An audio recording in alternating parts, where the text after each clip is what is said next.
Magic and mystery, beauty and alchemy.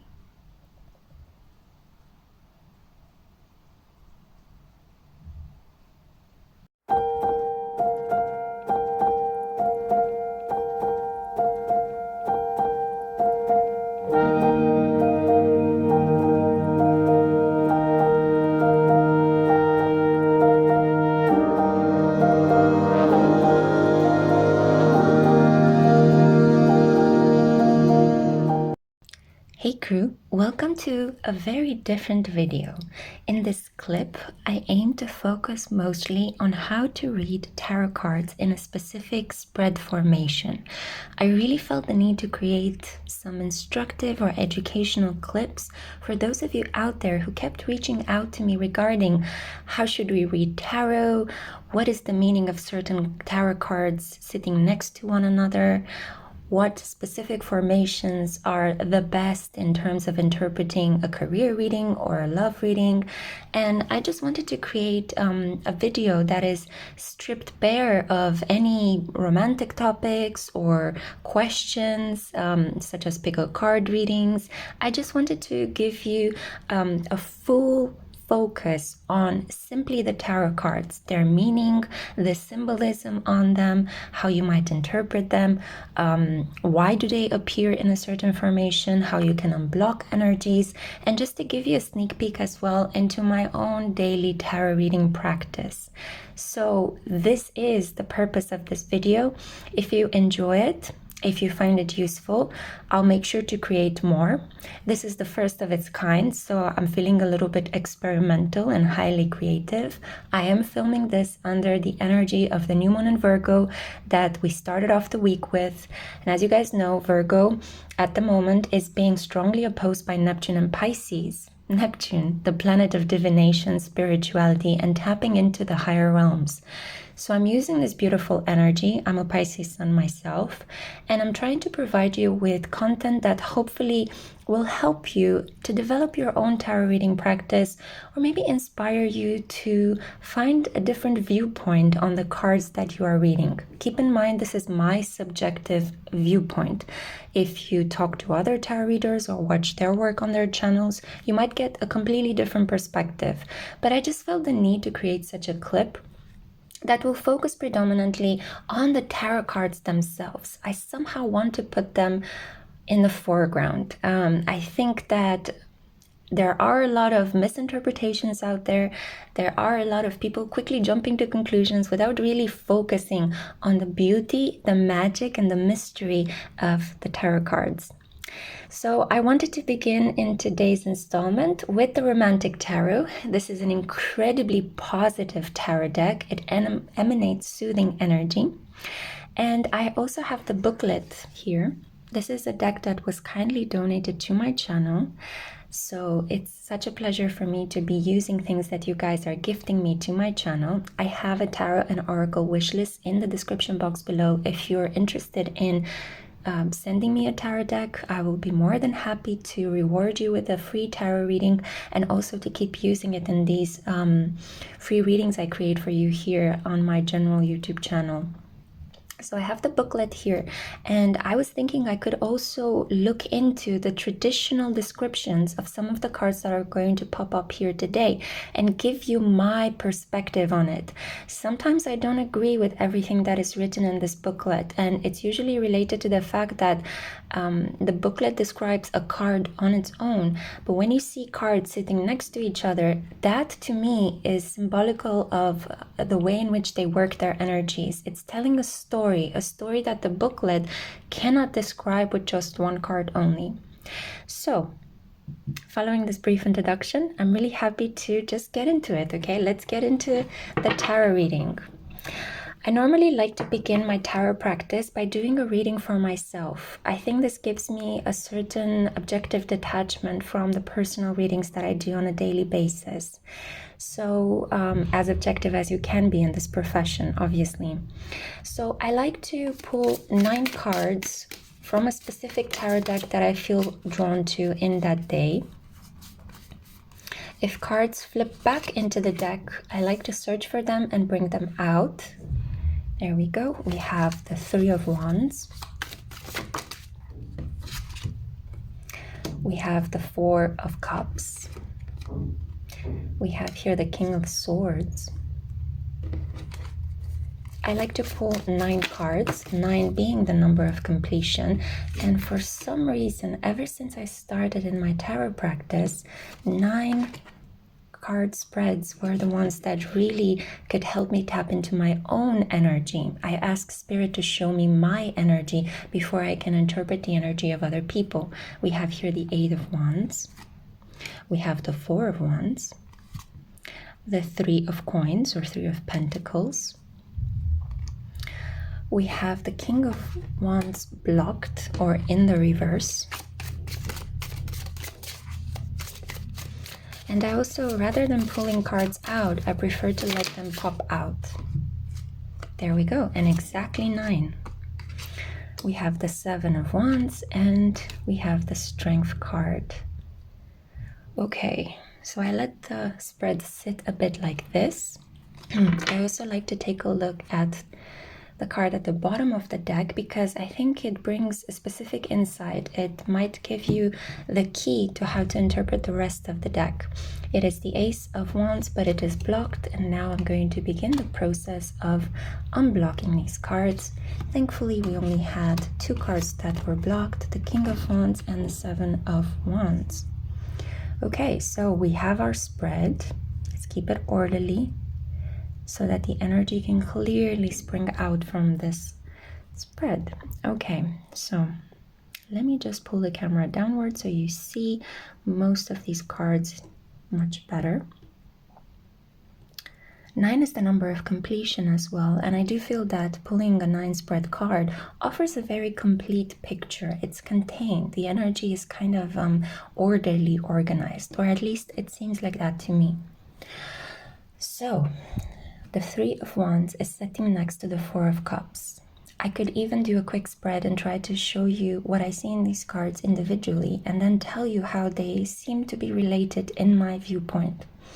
The Three of Wands is the card of exploration, and we see here a woman being surrounded by 3 men, a card of many options, having a lot of romantic adventures. This deck is particularly suited for a romantic reading, so I mostly use it in my love readings. I feel that here with the Three of Wands, we have a lot of active energy. We begin the spread on a high. We are energetic, we are open, we are exploring our options. And then next to it, we have the Four of Cups. The Four of Cups talks about looking at all the options that you have around yourself, but being a little bit too focused on what is in front of you. You need to broaden your emotional perspective. You might have been stuck only to the options that are right in front of you because of a feeling of wanting emotional stability. Keep in mind that the Four of Cups comes after the Three of Cups.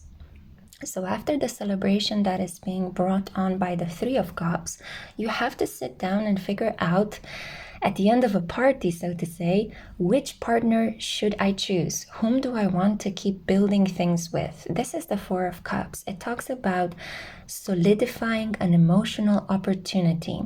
I know a lot of people find that the Four of Cups can be quite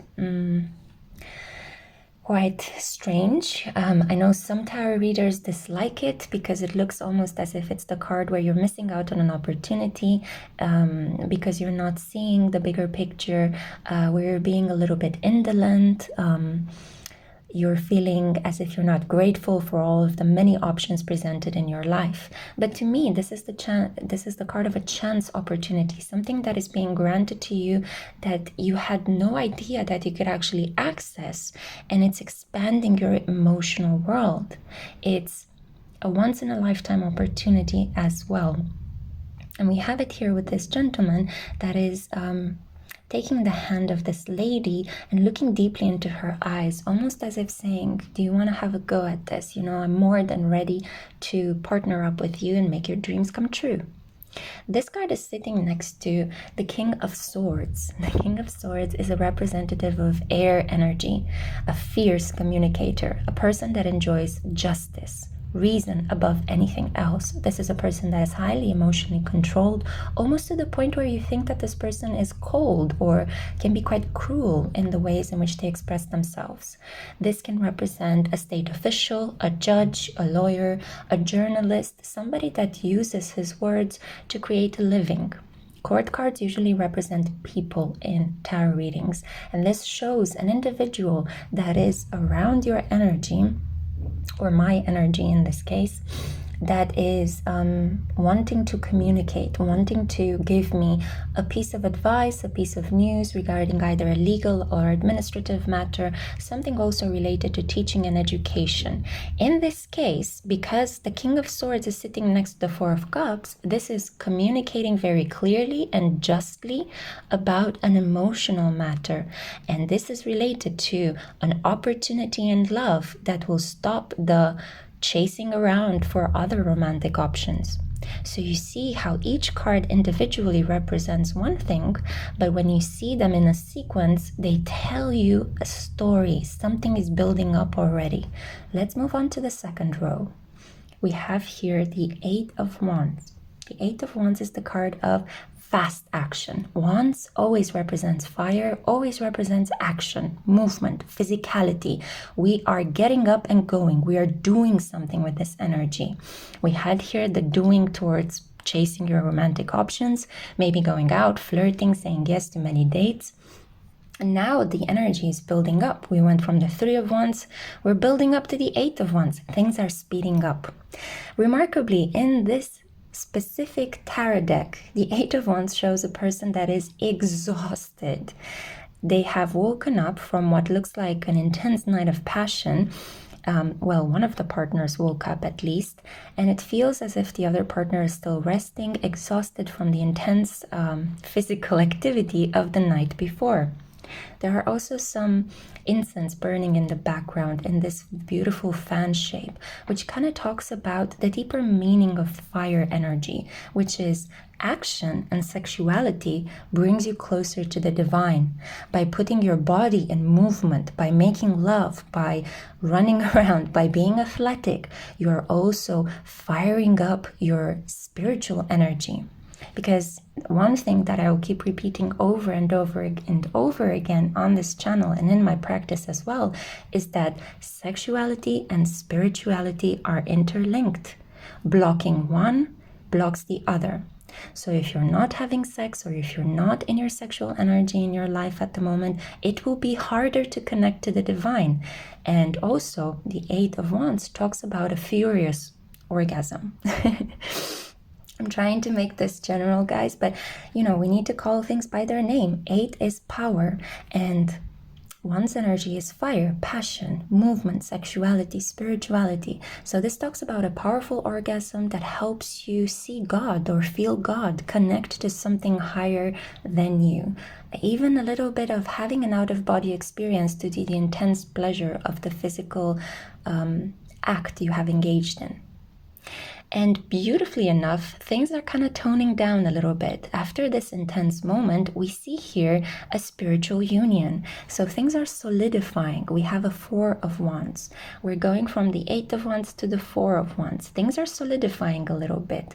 We're tempering down our energy. We're grounding it. Four is the number of structure, the number of the foundations that we are creating in our life. It represents the pillars of the traditional family life, the mother, the father, and the two children. It also represents the four elements as well: water, fire, earth, and air. So, at the center of this reading lies this card of spiritual union, represented here in the traditional institution of marriage, which shows two people committing to each other, two people willingly, freely choosing one another, to serve each other, to take care of one another, to pleasure one another, to make each other happy. And this is being shown in the face of the community. So, are you seeing the story that I'm seeing here already? Are you seeing how at the moment we're seeing here an individual that is keeping her options open, and yet she's about to be whisked off her feet by a proposal from this King of Swords, a Gemini, Libra, or Aquarius? This can be also the ascendant placement of the person in mind. who might engage in some sort of spiritual awakening of our individual here by making love and then solidifying this initial spark into something much more committed. What happens after this commitment? Well, we have here the Three of Pentacles, a card that is also incredibly positive in this context. Not only that, but I see a significant synchronicity as well. 3-3. 33 is the Grandmaster number of creative communication, collaboration, living a life that is in flow with Mercurial energy. Mercurial energy is about learning, disseminating knowledge, talking about your feelings, sharing things with other people in order to gather new facts. We see here an individual that is using physical force to try to maybe break or bring together three circles. And there are people admiring this individual's skills. So following the spiritual union, two people coming together, we see how now they need to use all of their skills, and especially the pragmatic ones, the material physical skills that they acquired in their life so far, to keep this relationship going, to keep it manifesting. Because, you know, guys, the hardest part in a commitment is, it could be to reach this moment of deep, deep long-term commitment, but it's even harder afterwards to maintain the initial attraction, to maintain the interest, the attention, the beautiful communication that a couple has at the beginning when they first meet and they have this passionate energy flowing freely from them. So using your skills to collaborate, to partner up with somebody that you're committed to. In a career reading, this would talk about a project, a collaboration with a group of people that is coming into your life, something solid that you're building on. But in this specific reading, which seems to be more about love, no wonder because I chose the Romantic Tarot, this is about using all of your pragmatic skills to keep the relationship going. This also talks about physically employing certain skills to make your partner's body experience pleasure. And now we're down to the final row, the one that is closest to you, my viewer. We had here the King of Wands blocked, the Seven of Wands blocked, and the Strength card. Now, why was the King of Wands blocked? Well, I do think it's because there could be another individual, as I said, kings, knights, and pages, queens show individuals, specific people that might enter into the life of the seeker to tell them something new or to shake things up. So a King of Wands has been rejected, has been put to the side. This person is no longer entering into this commitment because the King of Swords beat the other person to it. Or our heroine over here chose the King of Swords above the King of Wands. But this person might have wanted to have a comeback. This person did not want to give up on our heroine over here. So what we are seeing is a story where there might need to be a choice that is made, but this choice is blocked. And the final card in this really interesting romantic reading is the Strength card. Will our heroine that we met here in the first card in the Three of Wands have the inner strength to stick to her commitment to the King of Swords, even as a King of Wands is looming in the shadows, not wanting to give up on her? We see in this card as well how there's this woman jumping from a train where she was somehow escorted, or she spent some time traveling with this individual. She's jumping into the hands of another man that was waiting for her at the platform. This reading is about transitioning between two lovers and needing to make a choice, needing to make a firm spiritual commitment to one of them. And this reading is also about the things we leave behind, the people that we end up, for lack of a better word, discarding in the process of making choices. The choices are not easy. They require a lot of inner strength. The Strength card upright talks about inner emotional strength, Leo energy, the energy of the heart chakra, Anahata, that place in our body that is about how fiercely confident we are, how loyal we are to the things we love, to the values we want to uphold, which in turn determine our character, they determine our choices in general, determine what types of people we want to be and how we want to be seen by the people around us as well. So I see a beautiful story here of a woman making a choice to go for a man that is rational, stoic, a very good communicator, a person that could even work in a profession where they earn a lot of money by using their intelligence and their communicative skill. And in turn, she is sacrificing the King of Wands. This could be a businessman, an entrepreneur, a highly passionate individual, a bit impulsive, person that could have a little bit of an ego, but nonetheless a person that knows how to handle things. I feel that potentially her choice might have been influenced by the fact that I don't think that our heroine is really into passion as much as the King of Wands might have been. I think that his energy could have burned her in the long run. So she went for something cooler and more detached, our King of Swords. And in this process, the story hasn't yet finished. She will continue to exercise this emotional strength of trying to stay committed and loyal to our individual, because the card that brings all of this together is the Ace of Wands. She's embarking upon a new journey in which you'll have to blend her sexuality with her spirituality, a journey of commitment to one individual and one individual only, where her psychic energy will be exchanged just with this partner, and in turn they will push each other to newer states of awareness, or if this energy tumbles down, bring each other down into the gutter, into power plays and all sorts of conflicts. But this is a theme for another reading. For the time being, I just wanted to show you how you can interpret this 9-card spreads. Keep in mind this doesn't necessarily apply to my energy. Some of the themes reflected here are not really fitting with my life. I feel that this might resonate with someone out there. I just wanted to show you how you can read the cards together based on the numbers, based on the descriptions that you see on the card, and the traditional meaning of the suit and of the court cards.